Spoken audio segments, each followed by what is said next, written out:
This is Tom Bain, and this is Wine, Money, and Song.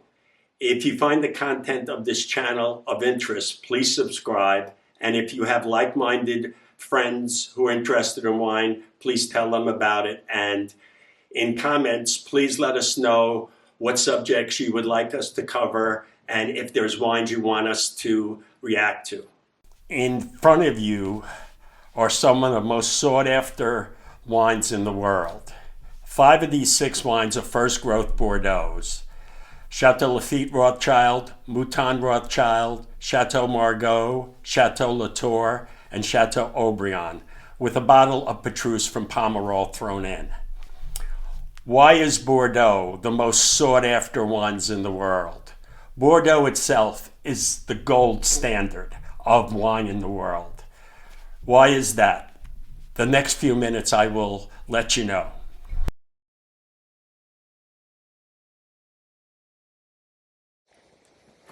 So, understanding why these wines from Bordeaux are so sought after. First, let's do a brief history of Bordeaux. Back in the 17th century, the Dutch had a team of engineers go into town of Bordeaux, and basically it was built on marshy land. And it took them many years to fill in the swamp. And after they filled in the swamp, they were able to plant wine grapes and to start making wine in that area. And in the same time, in the 1700s, they were building up the port city of Bordeaux. And it's right on the Gironde River, which empties out into the Atlantic Ocean. So it became a shipping port. And that's very, very important for commerce, is you're able to move the goods from one place to another on boat. Was the way to go back in the 1700s. And the key thing now going through is that they could ship across across the whole world. They could go to England, was their big market in the beginning, and then it branched out after that. But in 1789, you had the French Revolution. And when the French Revolution occurred, the monks and the church, the Benedictine monks, had great influence on the vineyards of Bordeaux. They worked it. They were the vineyard managers. They made the wines there. So from the time of 1789, they developed all of the grape varieties, what grew well, and which were the best sites to plant certain grapes.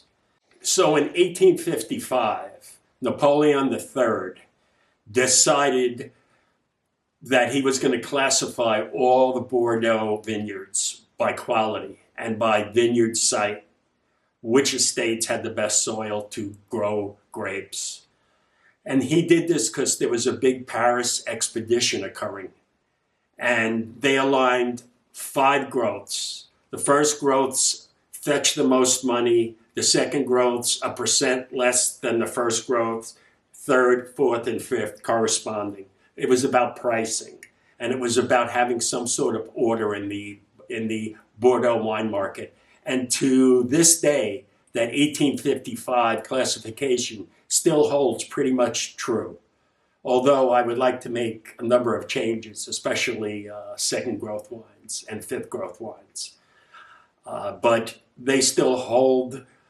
Pretty much the pricing still is pretty much along those lines. And to understand how Bordeaux wines grew, as I said, England was a big market. But as America grew, Thomas Jefferson was the ambassador to France for George Washington. And George Washington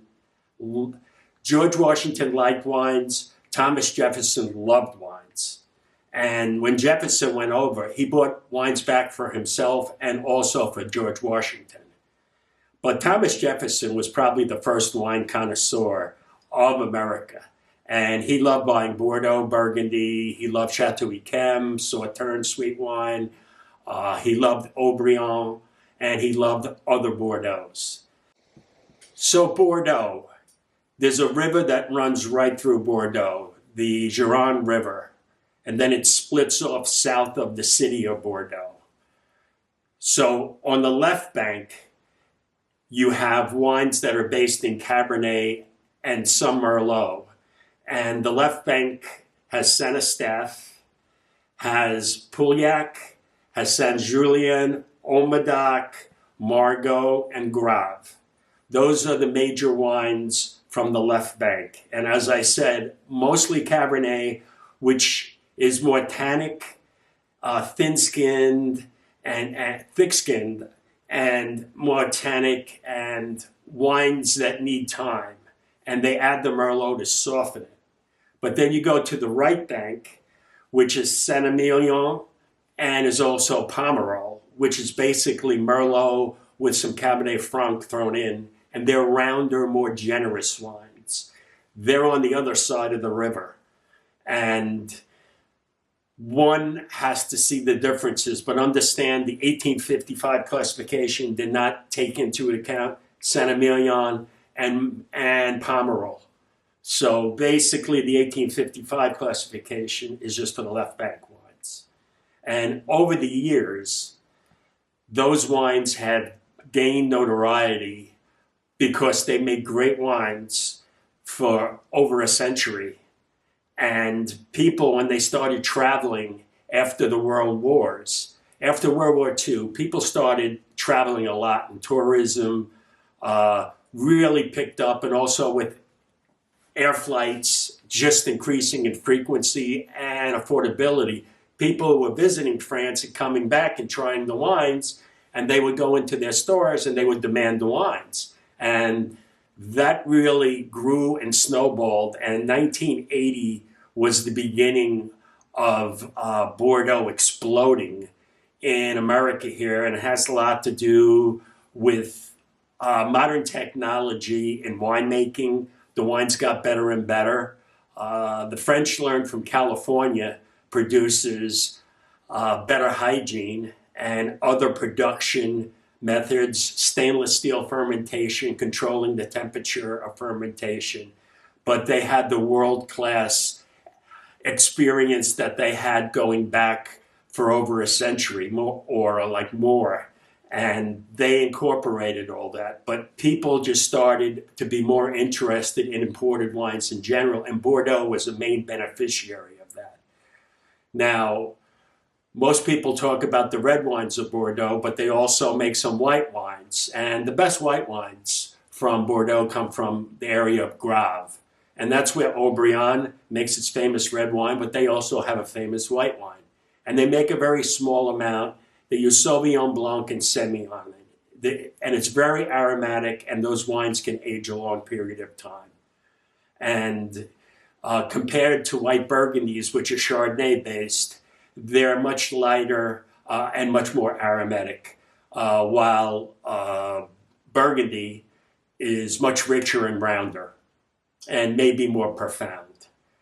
But Bordeaux is the gold standard because it has held value and gone up in value 10 times over.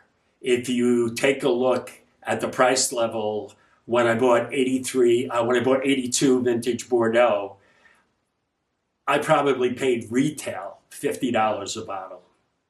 And if you buy first growth Bordeaux now, it starts around $1,000.